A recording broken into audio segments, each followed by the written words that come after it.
Well, hey, Gundam fans, welcome to another episode of Gundam Explained. Today, we are continuing our look into MS Igloo. Now we're on that second series, Apocalypse 0079. Within this, we're on the second episode. So far with this series, we're seeing or following a group of Zeon soldiers that actually test prototype equipment that's used during the 1 Year War. And through this, we've seen the fate of many pilots, how they just show up in these episodes and they tend to die while using these prototype or outdated weaponry as mobile suits are being utilized. The difference with this episode is it hits a little closer to home as they are involving a family member instead of just a random pilot that people don't have a deep history with. And also in this episode, we're actually going to be diving into the Zeon's answer to the ball as well, at least I interpret it that way, and I think it's actually pretty interesting. It's called the Oggo. But before we get started, if you haven't, please like and subscribe. There is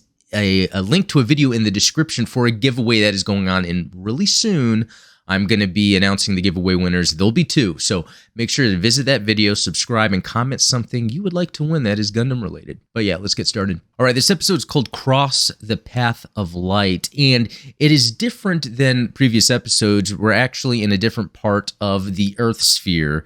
Last episode, we were kind of in the atmosphere, but during this time of the 1 Year War, the Zeon and the Federation are at Bawaku. And so that war is going to take off, but we're seeing the look at this Oggo. So it's MP02A Oggo. Just kind of have a look at it. It looks pretty interesting. It's more of a capsule shape in a way, an elongated capsule instead of the ball that the Federation uses. It still has that Zeon mono eye, and it also has a Zeon gun actually mounted on there. But it also has some arms that are in use. So yeah, we'll dive into the episode to see how this was utilized during the 1 Year War. Oliver May is narrating the beginning. He's kind of the main, character since the first episode. He seems to be in charge of this operation where he's with this team that uses experimental units.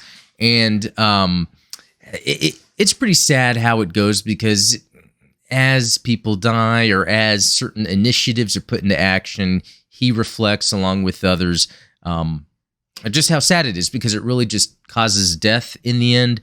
And he's reflecting on that right now. He's talking about what happened on December 24th of Universal Century 0079.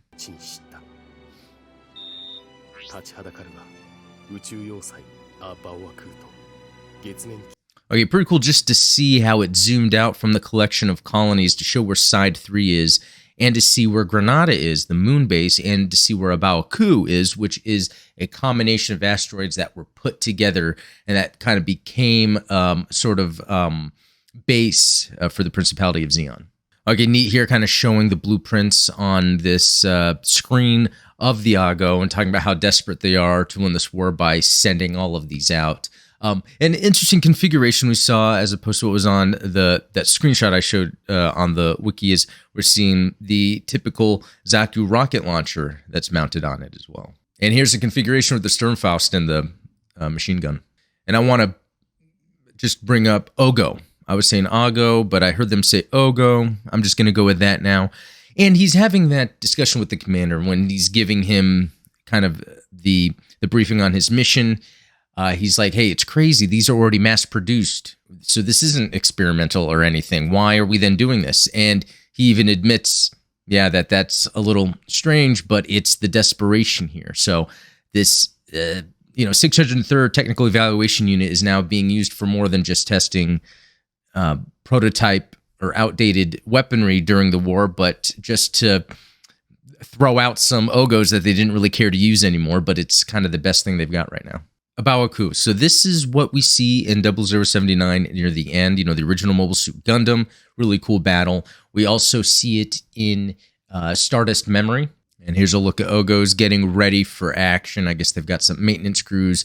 Just getting them prepared for battle. So they are calling it a mobile pod. I just wanted to bring that up because a lot of times in Mobile Suit Gundam, you have the technical name of a unit, and then you also have kind of the nickname used. And mobile pod for their Oggo. We've got the Federation Ball unit I guess what is the ball anyway.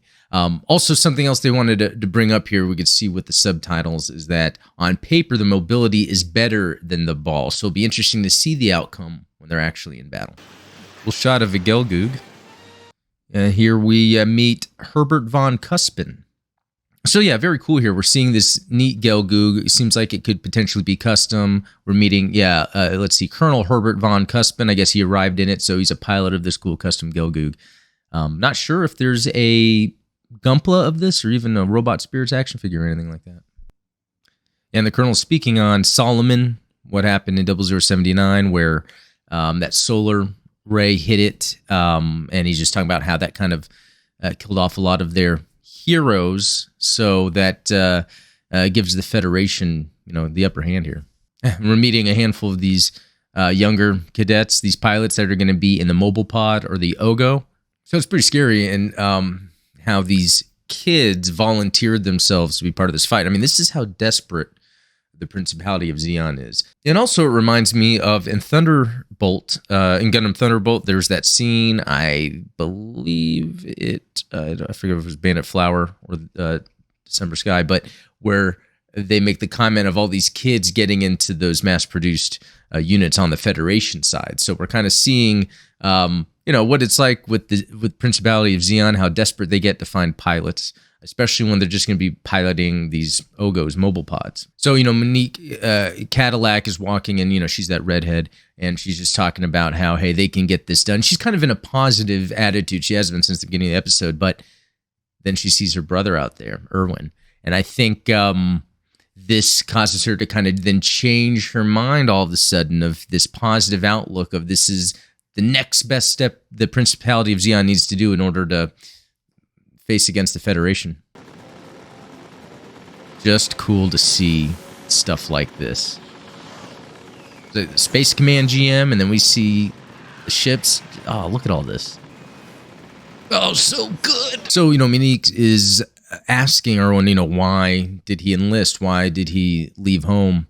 And he's talking about how Zeon's in a state of national mobilization. So he's saying here, even if he didn't enlist, he would have to eventually. Again, further driving in the point of how desperate the Principality of Zeon is during the end of this one-year war. All right, at this point, what's going on is with this point in the war, the Federation going towards Side 3 has an option, Abawaku, the asteroid base, or Granada, over at the moon. And so while most of Principality of Zeon thinks the Federation's headed to Abawaku, there could be some at Granada or at the lunar base. So they're actually sending 3 mobile pods over there. I guess the idea is to see if they can get some backup from over there, but also see what other ways they can help out during this time. And here we see a solar ray fire, the point of view from within MS Igloo. It looks amazing. All right, we see some ball units ready for launch. The mobile pods ready to battle. Interesting, a little observation pod, and it has its mono eye. So very cool. Another little Zeon piece of technology used for observation, but also mono eye. You gotta love it. Very cool.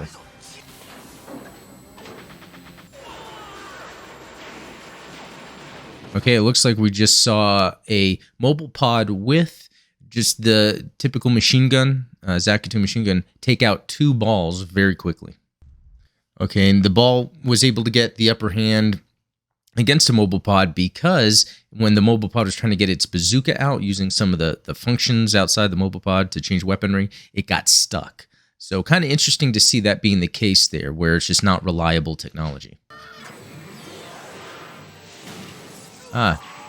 Killing it with its own gun. So an interesting exchange where the ball, mobile pod, Erwin, Monique's brother, is in that mobile pod. They've run out of ammo, and Erwin is like talking the Federation soldier out of fighting, saying, hey, your ship abandoned you anyway. We should just stop, just surrender. It's kind of interesting.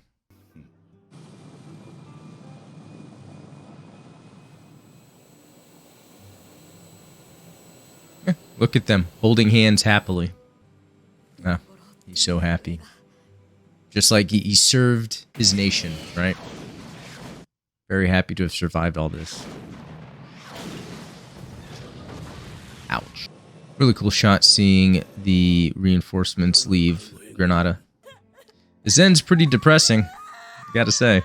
You know, so that's that episode. Pretty depressing, because really in this one, the main characters have a very strong connection with whoever is the one that dies in this episode. Again, usually it's some random, cool, interesting Zeon pilot. In this case, it just happened to be Monique's brother.